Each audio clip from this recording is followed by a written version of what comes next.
السلام علیکم. که چېرته موږ او تاسو وغواړو شوق مو زیات وي، خپل خاوند مو یا یوې دقیقې کې یا 2 دقیقو کې یا 3 منټو کې باید څه طریقه ورسره وکړو، څه چاره ورسره وکړو.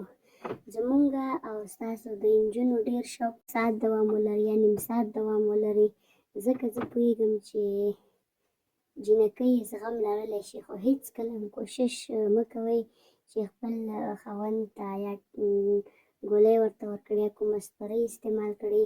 باور وکړئ په دې باندې انسان هلک چې کوم دی سړی هغه ته ډېر زیان پېښېږي او ډېر په کمزوري کېږي او ډېر په خرابېږي.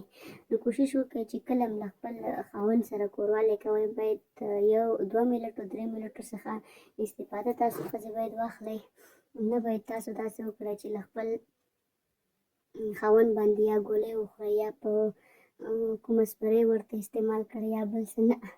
هېڅ کوشش مه کوئ چې خپل خاوند ته دا څیزونه ورکړئ، ځکه چې په دې څیزونو باندې سړو ته ډېرې مریضیانې پېښېږي او هر مرض سره مخ کېدلی شي. داسې مرض به وي چې نه به یې خلاصون وي او نه به روغېدلی شي.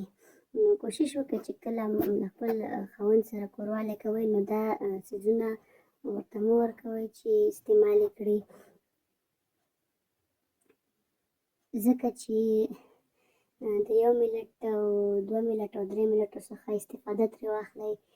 مه ورکوئ خپل خاوند ته ګولۍ او دا سپرۍ ځکه چې دې باندې باور وکړئ ډېرې غټې غټې مریضیانې پېښېږي.